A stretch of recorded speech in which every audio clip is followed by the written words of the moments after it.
What's good, PC gamers? I'm Midas. You've seen the thumbnail, you've clicked on the video. We are talking about Helldivers 2 for democracy. Yes, we're talking about a brand new update, and I've got my trio of Helldivers with me right now. We're gonna save some Super Earth, and we got some really dope information to talk to you about. Tyler, you just got to go hands-on and check out this brand new update, this new DLC, Omens of Tyranny.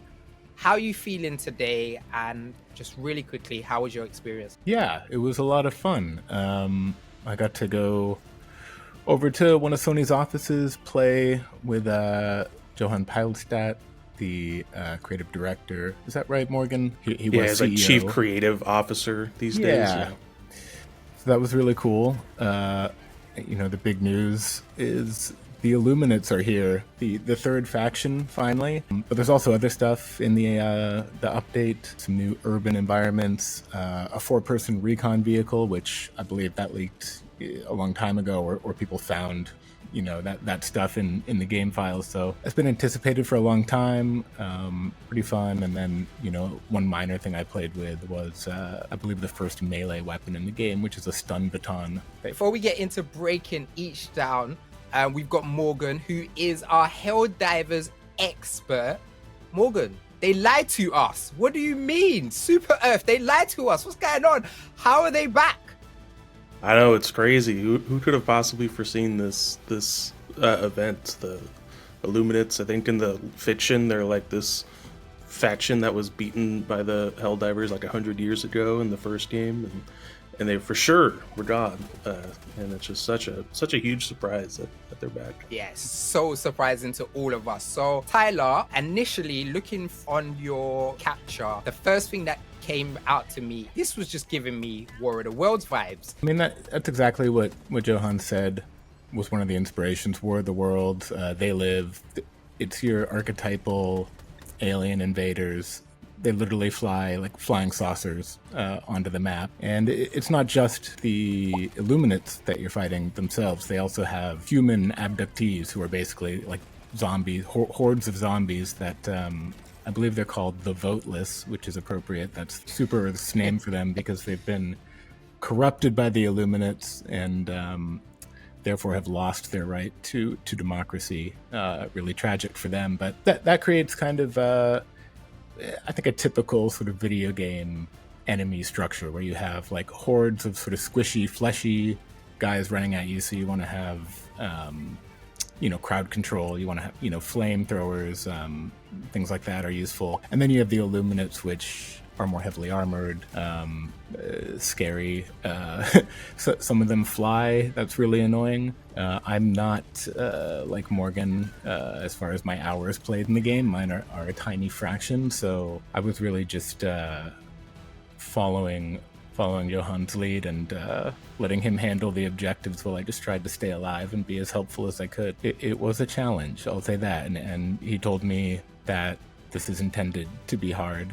Players of Helldivers, right, have sort of like decided there's a hierarchy where like bugs are easiest, automatons are harder. And that wasn't really, he told me, their intention at first, but they just sort of went with it because that's how people interpreted different factions. And so now as they introduce a third one, they're going, okay, well, this one will be even harder then. He said it should be a tremendous challenge for experienced players. Morgan, you can probably speak more to this a little bit, but there's been a lot of debate over balance and difficulty, right? That's the main thing people argue about when it comes to Helldivers 2.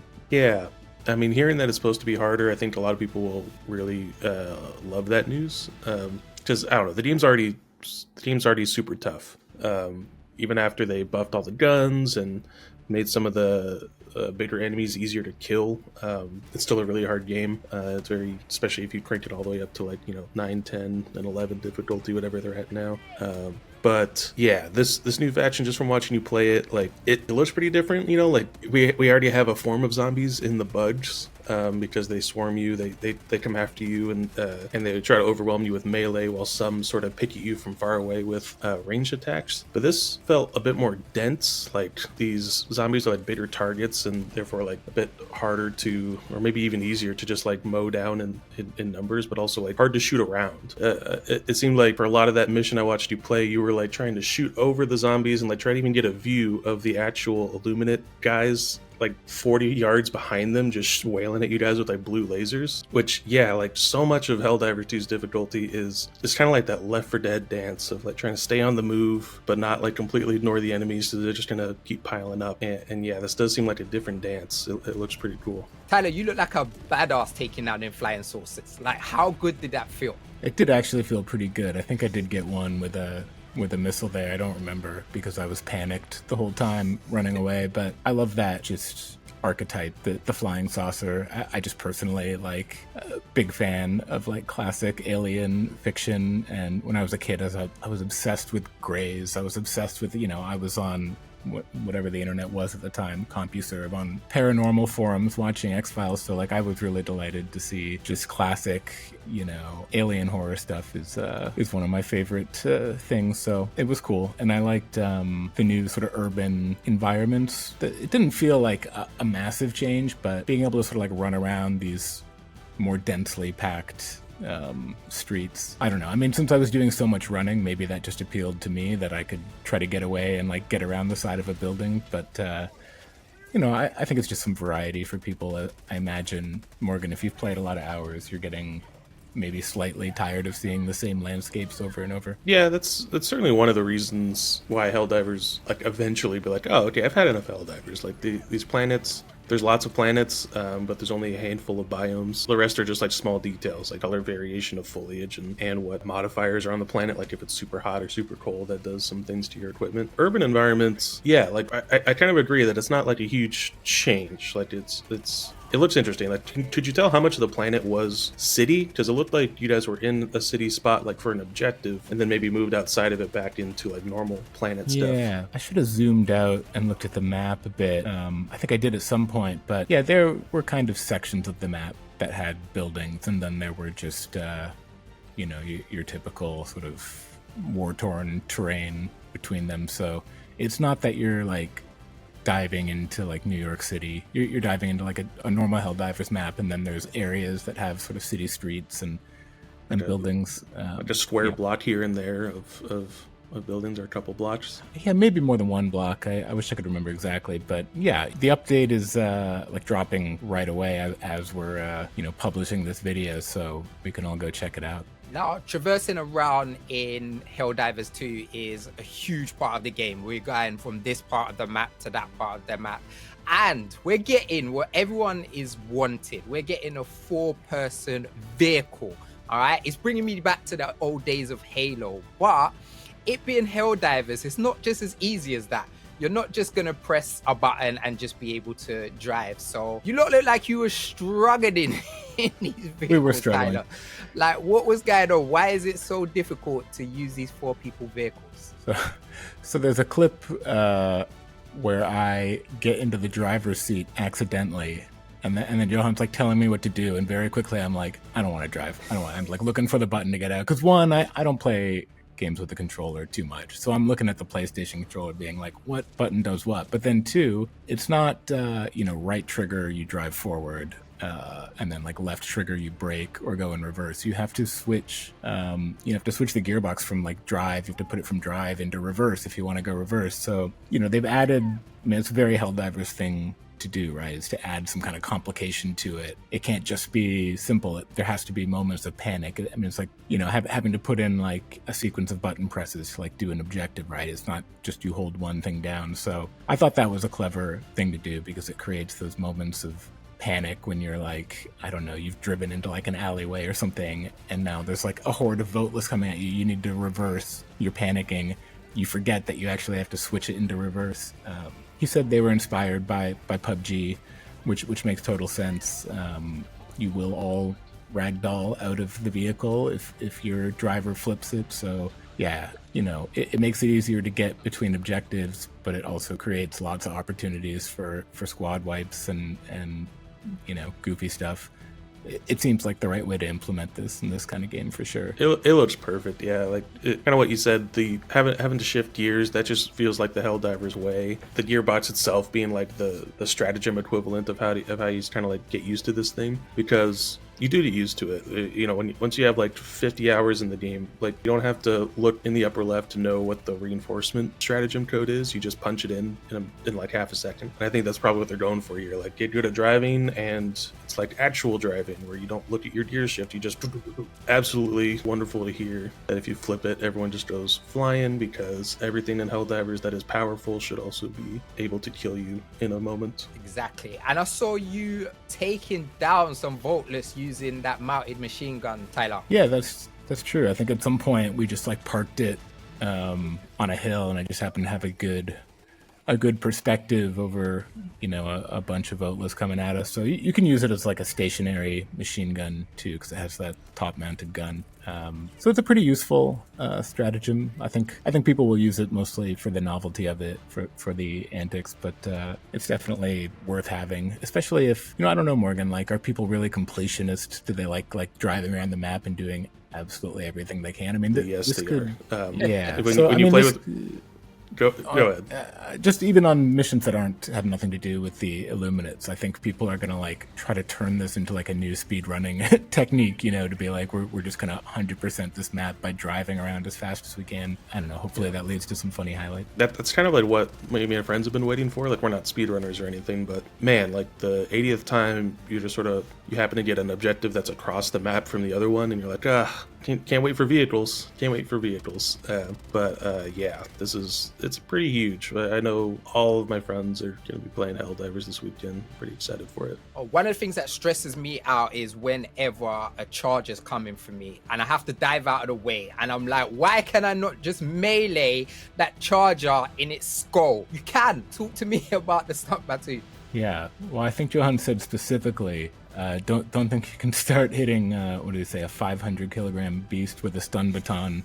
It's not going to work out for you, but there is a stun baton now. Yeah, I think the idea is like, one whack to stun an enemy, and then maybe switch to your primary and take them out. I don't have enough experience with like the Helldivers 2 meta to know how this is going to fit in exactly. To me, it seems like a novelty weapon. It's like, I don't know if you would necessarily choose it over a normal sidearm, but I had fun, just whacking Voteless with it. But mostly I was, running. If I was taking out the stun baton, it probably meant I was about to die, honestly. Yeah, important note, it is a secondary weapon.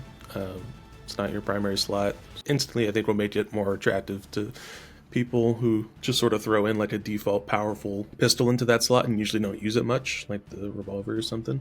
I don't know, watching you use it, like as far as the secondary being kind of an oh shit button, it seemed pretty good at that. It seemed pretty good at getting stuff off your back once they were already too close. I think a lot of people, not having had melee weapons up to this point, are used to trying to deal with that problem before they're that close, like switch to the pistol and then get them while they're like 10 meters away still. But getting overrun still happens, and if that thing really is as good as it looks at just like clearing the area around you, I think it's pretty useful. That's good insight, Morgan. I think maybe just my inexperience. I didn't know what to use it for other than panicking, but that's probably not too abnormal. So Omens of Tyranny is out right now. Everyone's going to be able to get their hands on it.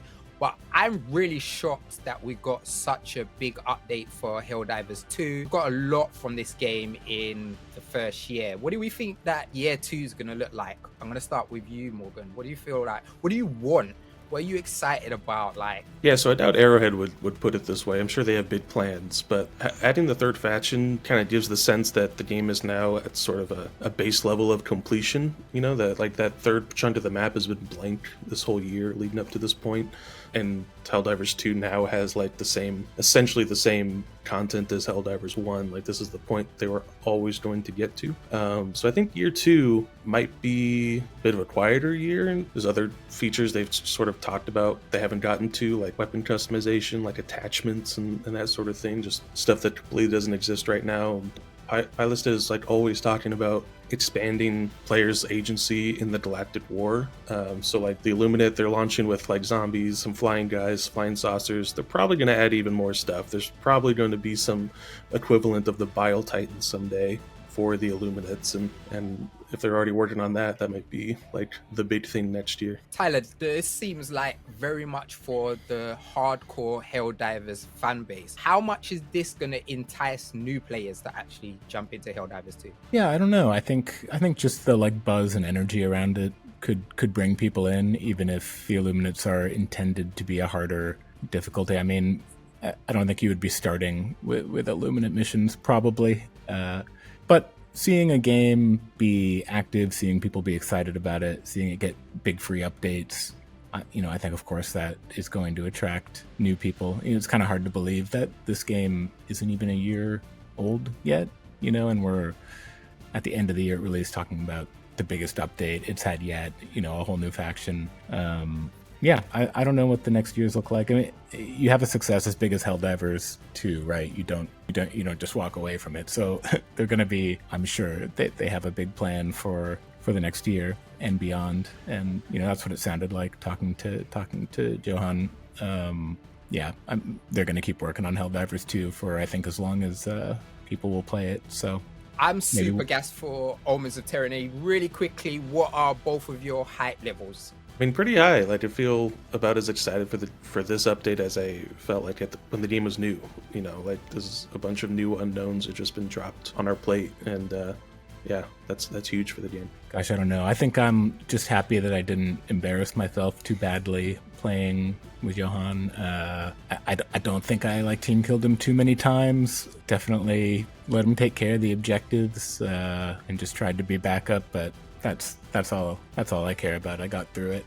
And if you're not killing your squad mates, are they really your squad mates? That's fair. That's true. I mean, are you even trying if you don't accidentally blow up your squad mate once or twice? Exactly. Well, thank you both so much for joining us. Morgan, thank you so much for giving us your expertise. Yeah, no problem. Tyler, I appreciate you going hands-on and breaking it all down. But we need to know from you, are you super excited to jump back into Helldivers 2? Have you just not left it alone anyway? And are you getting more hours than even Morgan? Let us know in the comments below. And make sure you head over to pcgamer.com because we've got everything you need for Helldivers 2 and all your PC needs.